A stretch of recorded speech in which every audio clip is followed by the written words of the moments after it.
Assalamualaikum warahmatullahi wabarakatuh. Baiklah, perkenalkan saya Elsa Sintia Putri, perwakilan dari kelompok 1 yang beranggotakan yang pertama yaitu saya sendiri Elsa Sintia Putri dengan NIM 19053041 dan yang kedua Jumadil Hasan dengan NIM 19053047 dan yang ketiga Nur Hafiza dengan NIM 19053052 dan yang keempat Rani Sepriasa dengan NIM 20053052 dan yang kelima yaitu Novia Natasha Putri. Oke, baiklah, di sini kami dari kelompok 1 akan mempresentasikan diskusi terkait dengan konsep dan prinsip dasar pembangunan ekonomi. Adapun pokok bahasan yang akan kita bahas dalam materi diskusi kali ini yang pertama yaitu pengertian atau definisi ilmu ekonomi pembangunan. Yang kedua, perbedaan antara ilmu ekonomi pembangunan dan pembangunan ekonomi. Dan yang ketiga, pembagian negara di dunia ketiga berdasarkan pendapatan yang per kapita. Dan yang keempat, ciri-ciri negara sedang berkembang. Dan yang kelima yaitu faktor ekonomi dan non-ekonomi. Baiklah, untuk mempersingkat waktu maka kami dari kelompok 1 akan masuk ke materi yang pertama, di mana materi pertama ini akan dijelaskan oleh Saudara Nur Hafiza. Baiklah, perkenalkan nama saya Nur Hafiza, NIM 1905352. Saya akan menjelaskan tentang pengertian atau definisi ilmu ekonomi pembangunan.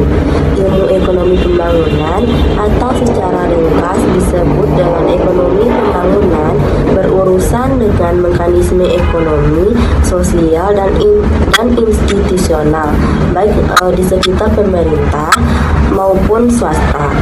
Ilmu ekonomi pembangunan sebagai bidang studi yang mengkaji pembangunan ekonomi menjadi salah satu bidang yang paling baru, paling menarik, dan paling menantang di antara cabang-cabang disiplin ekonomi dan ekonomi politik.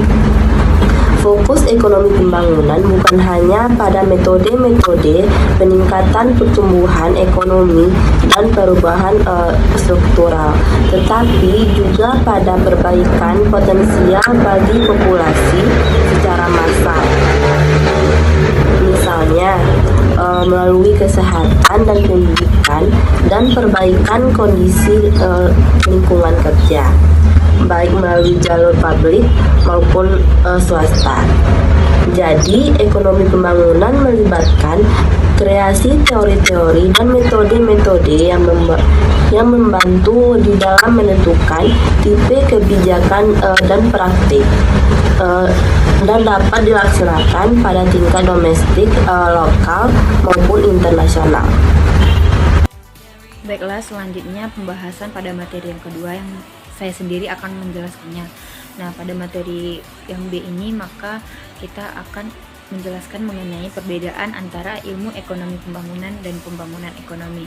Nah, untuk ilmu ekonomi pembangunan atau ekonomi pembangunan, menurut Sadono Sukirno pada tahun 1985, ilmu ekonomi pembangunan atau ekonomi pembangunan itu didefinisikan sebagai salah satu cabang dari ilmu ekonomi. Nah, yang dimana tujuannya itu untuk menganalisis masalah-masalah yang sedang terjadi pada negara-negara berkembang dan cara-cara untuk mengatasi masalah-masalah itu sehingga negara tersebut dapat menjalankan pembangunan ekonominya dengan sangat baik dan efektivitas. Nah, kemudian untuk dari pengertian yang saya jelaskan tadi maka dapat kita lihat bahwa tujuan dari analisis ekonomi pembangunan itu yang pertama untuk menganalisis masalah-masalah apa yang sedang terjadi di negara-negara berkembang, dan yang kedua untuk menelaah faktor-faktor yang menjadi penghambat keterlambatan pembangunan di suatu negara, khususnya negara berkembang, dan yang ketiga mengemukakan pendekatan mana yang dapat ditempuh untuk mengatasi masalah-masalah yang sedang terjadi di negara tersebut sehingga dapat mempercepat pembangunan ekonominya. Kemudian untuk pembangunan ekonomi sendiri, pembangunan ekonomi itu merupakan suatu proses yang menyebabkan pendapatan per kapita penduduk masyarakat itu meningkat dalam jangka panjang, serta ditandai dengan adanya perubahan ciri-ciri penting suatu masyarakat, seperti perubahan ciri dari perubahan dalam keadaan sistem politik, dan yang kedua itu dalam struktur sosial, yang ketiga nilai-nilai masyarakat, dan yang keempat struktur kegiatan ekonominya.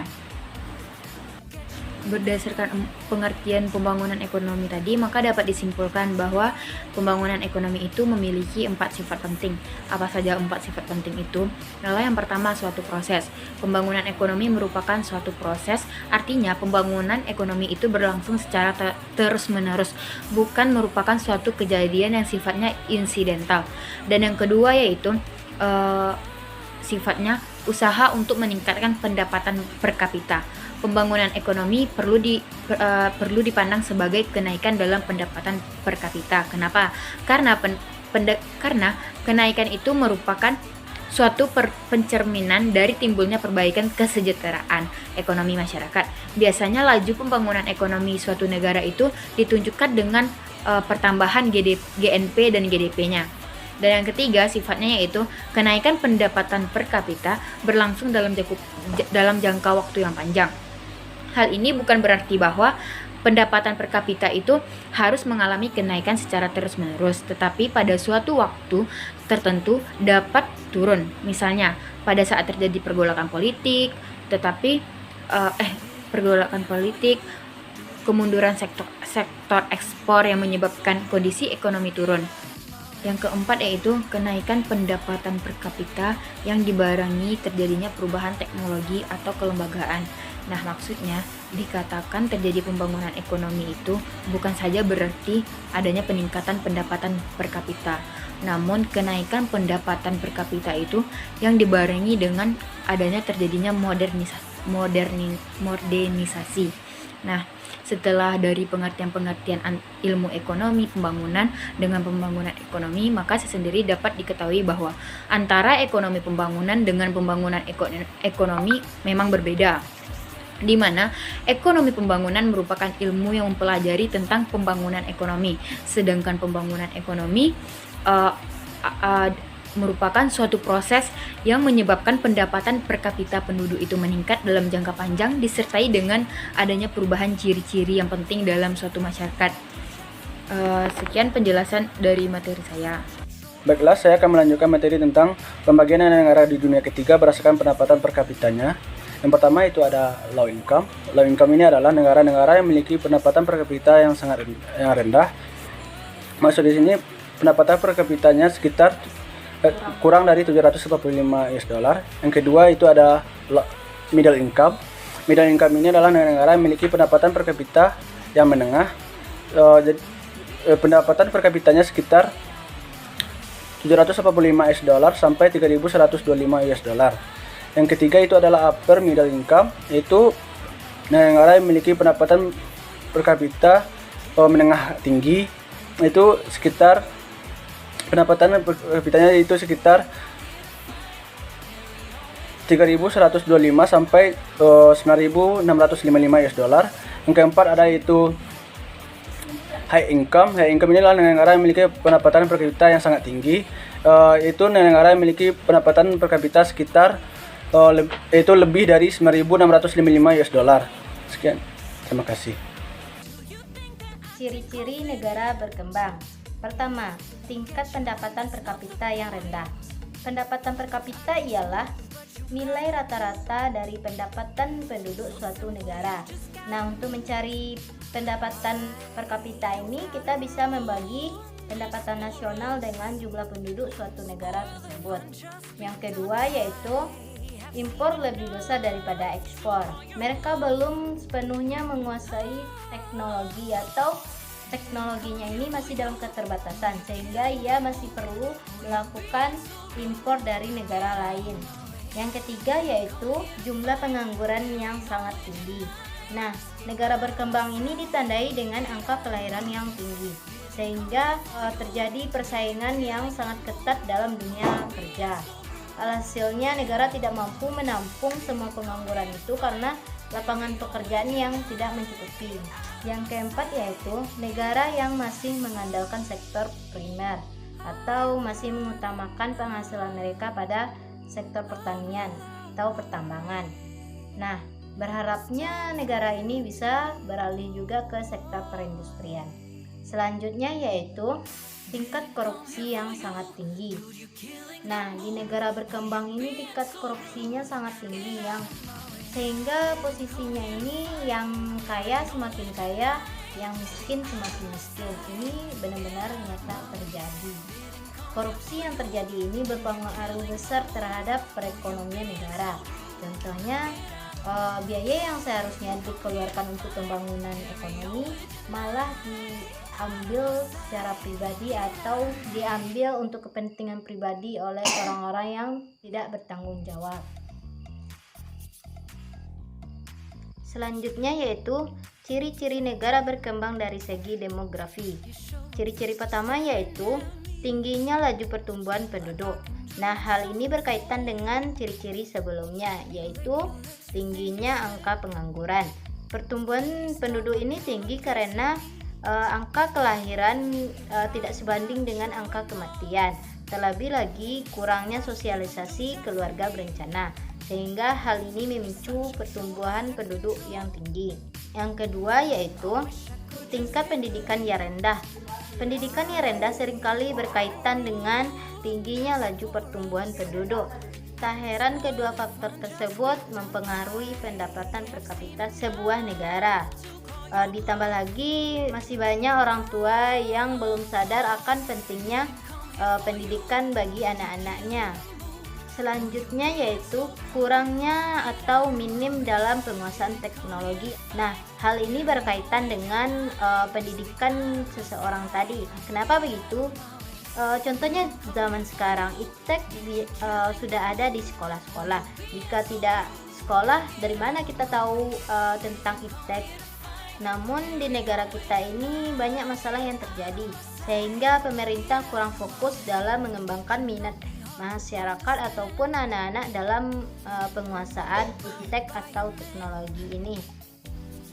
Saya akan menjelaskan materi tentang faktor ekonomi dan faktor non-ekonomi.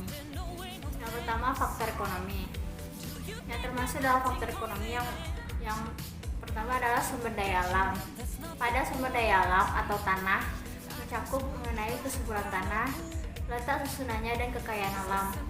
Selain itu mencakup mineral, iklim, sumber air atau sumber laut. Yang kedua, sumber daya manusia. Pengembangan faktor manusia berkaitan dengan efisiensi dan produktivitasnya.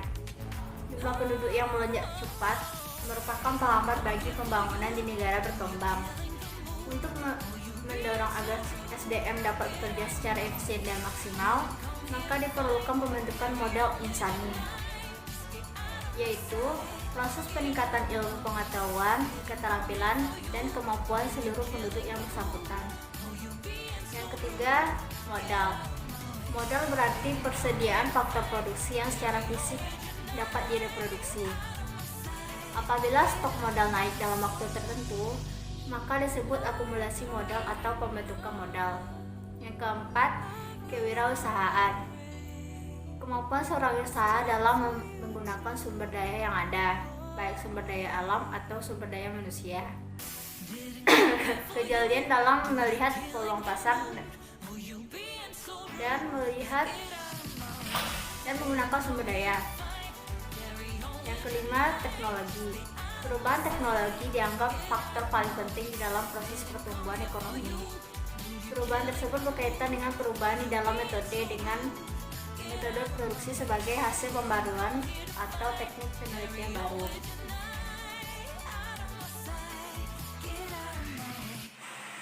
Baiklah, selanjutnya mengenai faktor non-ekonomi. Terbagi dari 4. Yang pertama, stabilitas ekonomi dan keamanan negara, di mana stabilitas ekonomi dan keamanan negara yang masih lemah maka akan menjadi penghambat besar bagi pembangunan ekonomi di negara-negara berkembang. Dan yang kedua yaitu pelayanan birokrasi yang memihak masyarakat, di mana birokrasi memang menjadi faktor penting dalam proses pembangunan ekonomi, khususnya dalam era otonomi daerah seperti sekarang ini. Birokrasi menempati peran sentral dalam mengimplementasikan setiap langkah dan kebijakan pemerintah, khususnya dalam mendukung program-program ekonomi.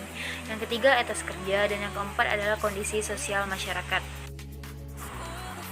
Baiklah, itulah hasil presentasi dari kelompok 1. Mohon maaf bila ada kesalahan. Kami tutup dengan wassalamualaikum warahmatullahi wabarakatuh.